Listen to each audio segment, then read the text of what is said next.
मेवाड़ के राणा रतन सिंह ने अपनी पत्नी रानी पद्मिनी का चेहरा दिल्ली के सुल्तान अलाउद्दीन खिलजी को पानी और कांच में दिखाया, लेकिन हिंदुस्तान का साइंस कहता है कांच का आविष्कार 1535 में हुआ और रानी ने जौहर 1303 में किया। तो 237 साल पहले अपने हिंदुस्तान में कांच और मिरर नहीं थे। और अलाउद्दीन खिलजी के साथ में पर्सनल राइटर आया था जिसका नाम था अमीर खुसरो, जिसने उस समय किताब लिखी थी तारीख अलाई।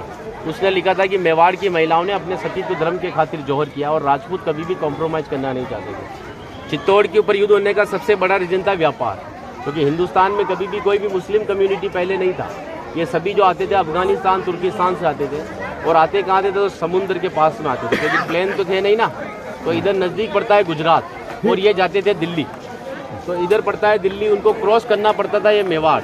अच्छा, इधर गुजरात इधर दिल्ली, बीच में राजस्थान, तो इसको क्रॉस करना पड़ता था ये मेवाड़। तो यहाँ के राजपूत उनसे टैक्स वसूलते थे।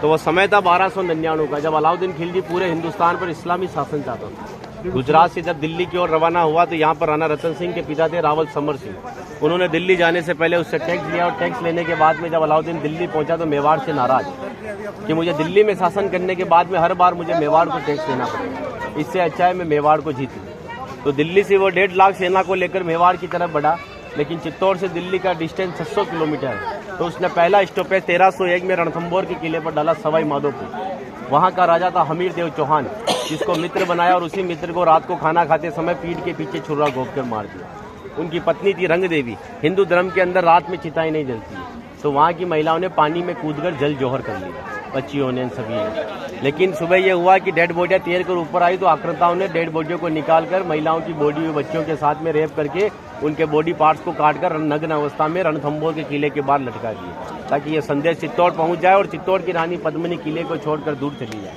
1303 में जब अलाउद्दीन चित्तौड़ पहुंचा तो किले के ऊपर आने के लिए उसको 7 गेट क्रॉस करना था, तो इम्पॉसिबल था। तो उसने 1.5 लाख सेना को किले के चारों तरफ फैलाया। 8 महीने के बाद में किले के ऊपर खाने की कमी आई तो रानी पद्मिनी के चाचा भतीजा गोरा और बादल ने राणा रतन सिंह से कहा कि हमारा राशन खत्म हो रहा है और जब ये भूखे और कमजोर सेना से हम युद्ध करवाएंगे तो ये युद्ध नहीं कर पाएंगे। रतन सिंह को बातचीत के लिए 7 गेट के नीचे भेजा तो अलाउद्दीन खिलजी ने उनकी गर्दन पर तलवार रखकर झुकने के लिए कहा, लेकिन मेवाड़ का राजपूत सर कटाने के लिए मंजूर होता है लेकिन सर झुकाने के लिए कभी मंजूर नहीं हुआ। राणा रतन सिंह को धोखे से बंदी बनाया और रानी पद्मिनी को संदेश भेजा कि आप हमारे अधीनता स्वीकार करो, हम दिल्ली चलेंगे। रानी पद्मिनी कहती है कि जो नरसंहार तुमने 2 साल पहले रणथंभौर के किले में किया तो यहाँ की महिलाओं के साथ में भी वही होगा। इस वजह से जहाँ मैं जाऊँगी वहाँ ये वीरांगनाएं चलेगी। 2 महीने का समय लिया। अलाउद्दीन खिलजी ने 700 डोलियाँ किले की ओर भेजी, लेकिन रानी पद्मिनी को पता था कि मेवाड़ में घूंघट सिस्टम है, तो हर एक सोल्जर्स को लेडीज पोशाक पहनाकर तलवार और भालों के साथ में उस पालकी में बिठा दिया और रानी पद्मिनी की पालकी में भतीजे बादल को रानी पद्मिनी की वेशभूषा पहनाई और 700 पालकों एक कमांडर बनाया चाचा जी गोरा को। गोरा जब पालके लेकर 7 गेट के नीचे गया तो अलाउद्दीन खिलजी से कहा कि रानी पद्मिनी दिल्ली जाने के लिए तैयार है, लेकिन जाने से पहले अंतिम बार अपने पति से देखना चाहती है। जिस जगह रतन सिंह को बंदी बनाकर रखा गया, जब वो पालकी वहाँ गई और रतन सिंह जी ने जब घूंघट हटाया तो घूंघट के पीछे का जो चेहरा था वो भतीजे बादल का था। और बादल कहता है कि महाराज हम 20,000 है और ये 1.5 लाख है, एक राजा अगर नहीं लड़ेगा हमारे साथ में तो हमारी सेना का मनोबल कमजोर रहेगा। इसी वजह से राणा रतन सिंह को पालकी में बिठाकर किले के ऊपर भेजा। जब रतन सिंह जी किले के ऊपर आए तो किले के ऊपर आने के बाद में उनकी जय जयकार में हर हर महादेव और जय भवानी के नारों से किला गूंजने लगा। अकबर कहता है कि 8 महीने से तो किले से बच्चे की रोने की आवाज़ नहीं आई, लेकिन 700 पालकियाँ जब किले के नीचे आए तो किले से जय जयकार हुआ है, मतलब हमारे साथ में धोखा हुआ है। हर एक राजपूत कटने के पक्ष में था लेकिन झुकने के पक्ष में नहीं था। 20,000 राजपूत युद्ध में गया और अलाउद्दीन खिलजी की 1,25,000 सेना को मार दिया। बचे हुए दुश्मन जब किले के ऊपर आए तो महिलाओं ने अपने सतीत्व धर्म के खातिर हिंदुस्तान का सबसे पहला और बड़ा जौहर 16,000 महिलाओं के साथ में जिंदा आग में जलकर किया। यहाँ पर भी रानी पद्मिनी के महल में कांच लगाए गए थे।